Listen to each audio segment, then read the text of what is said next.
Bonjour messieurs, bonjour mesdames. Je suis Gérard Faria, PME bretonne, travaillant dans des équipements, pour des équipements professionnels électroniques. Nous aussi on produit l'électronique, mais équipements professionnels pour bâtir des réseaux de télédiffusion et de radiodiffusion numérique. Voilà. Et je suis accessoirement, mais ça m'occupe pas mal de mon temps, vice-président du pôle Images et Réseaux.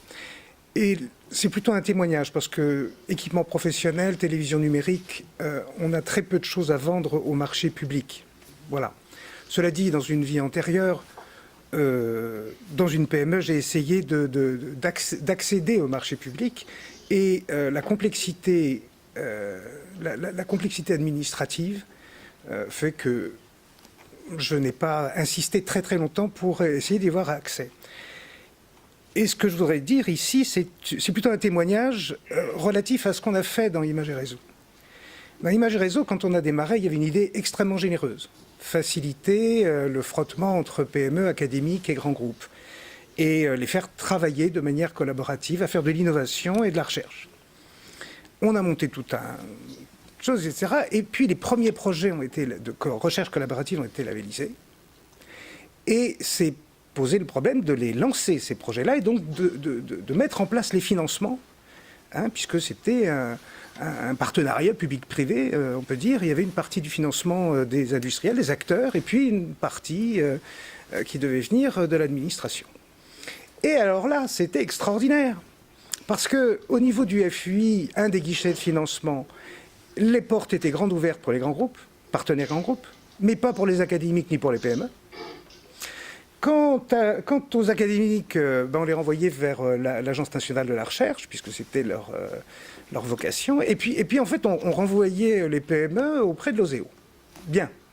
Donc en fait, on avait fait du collaboratif, mais ensuite, pour les financements, il fallait repasser, ressaucissonner l'ensemble du dispositif pour isoler la part individuelle. Et c'était encore pire que ça, parce que l'OSEO ne savait pas.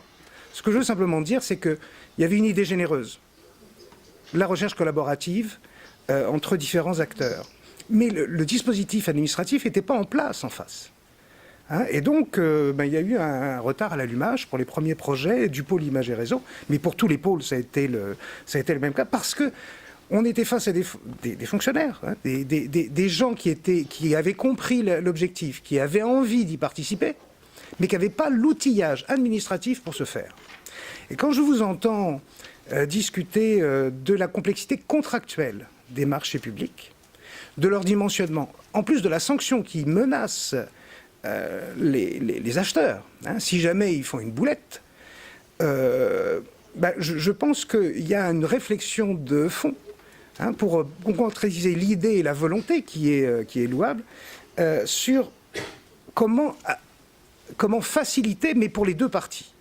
Alors pour les PME, comment leur faciliter l'accès au marché public? Moi, mon sentiment, c'est qu'il faudrait peut-être que les marchés publics soient flagués, accessibles aux PME ou inaccessibles aux PME. Il ne s'agit pas de faire de la discrimination. Il s'agit simplement de dire, les gars, ne perdez pas votre temps sur ce type de marché, vous n'avez aucune chance.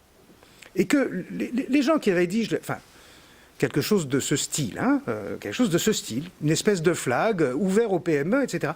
Et si le label est acquis accessible aux PME, c'est un problème d'accessibilité. Eh bien, il faut qu'en face, la personne qui est chargée de passer le contrat, elle aussi bénéficie d'une certaine aide de la part de l'administration, de la part du cadre juridique qui se met en place, pour que le risque de contractualiser avec une PME pour tout ou partie d'un lot ou d'un marché, soit reconnu. Il y a un risque. Quand on fait de l'export, on a la COFAS. Il y a des gens qui sont spécialisés pour couvrir ce risque. Mais pour faciliter, il me semble que le flag, lors de l'information qui est donnée aux PME, ce marché-là vous est accessible. Et le cadre contractuel à mettre en face pour faciliter la vie de l'acheteur devrait être étudié. Et enfin, mais c'est autre chose, pour les projets collaboratifs, vous savez qu'en Europe, l'Europe se plaint que très peu de PME aient accès aux programmes gigantesques de recherche collaborative. Et ils ont... désespérément, ils essayent de consacrer 10 ou 15%, et puis en fait, globalement, il n'y a que 5% des PME qui accèdent au marché, pas au marché, pardon, mais au projet collaboratif européen.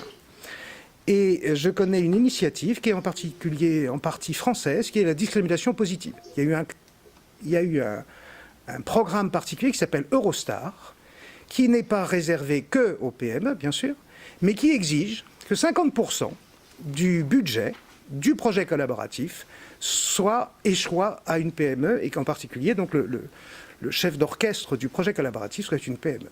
C'est une aspect de discrimination positive qui permet de faciliter. Si l'objectif, c'est vraiment de faciliter l'accès des PME à ces marchés publics, donc ma suggestion serait, le flag, avec le cadre juridique qui va en face, et deux, peut-être d'avoir des programmes qui pratiquent la discrimination positive. C'est le cran d'après, c'est-à-dire non pas de réserver, mais de faire en sorte que le principal acteur d'un petit marché public, bien sûr, restons raisonnables, soit dans les mains d'une PME ou d'un groupe de PME. Voilà, c'était une suggestion, pour alimenter la réflexion du groupe. Allez-y. Un petit mot là-dessus. C'est pour ça. Pour vous faire réagir. Oui, tout à fait. Alors, 2 points. Sur les groupements de PME. Alors, bien évidemment, je me suis intéressé à ce genre de choses parce que ça marche très très bien en Allemagne, ça marche très très bien en Italie, puis ça ne marche pas si bien que ça chez nous. Alors, je me suis posé la question, comment ça se faisait que ça ne marche pas si bien chez nous? Eh bien, d'abord, il y a une crainte importante de la part de certains acheteurs publics lorsqu'il y a un groupement de PME, parce qu'ils nous disent bah oui, mais en Allemagne, il y a un porteur pour chacun de ces opérations-là, qui sont bien souvent d'ailleurs les banquiers. En Italie, il y a un porteur aussi qui va porter, c'est parfois la région. Et en France, il n'y en a pas. Et ce qui fait qu'il n'y a pas très longtemps, il y avait eu un très grand marché qui avait été fait par l'EDF. Et il se trouve que l'EDF, eh bien, il n'avait pas confié au groupement de PME. Pourtant, ils s'étaient réunis dans un GI. Et ça ne s'était pas fait. Alors, j'étais allé rencontrer les personnes d'EDF en disant, mais écoutez, c'est pas normal. Tout le monde dit qu'il faut qu'on se regroupe. Et quand on se regroupe, ça ne marche pas. Ils étaient gênés. Puis après ça, j'ai compris la raison pour laquelle ça ne marchait pas. Simplement parce qu'ils disaient, vous comprenez, si jamais il y en a un sur le groupement qui devient défaillant, pour une raison ou pour une autre, c'est tout mon truc qui tombe. Et il n'y a pas de responsable.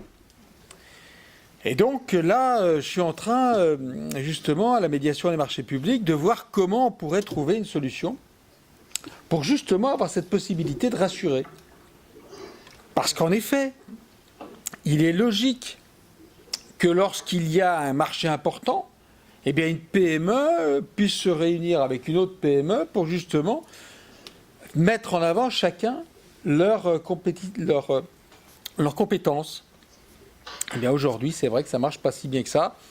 Donc, on est en train de voir justement à la demande de Fleur Pellerin ce que l'on pourrait faire pour que nous puissions être force de proposition là-dessus. Malheureusement, aujourd'hui, je ne peux pas vous annoncer qu'on a trouvé la solution. Je veux dire qu'on va essayer de trouver la solution, mais je n'arrive pas avec quelque chose qui va être en effet extrêmement aujourd'hui avec une réponse très forte. Voilà. Mais ça, en effet, c'est un élément sur lequel je suis en train de travailler. Merci. Béatrice, je pense que ça vous fait réagir. Oui.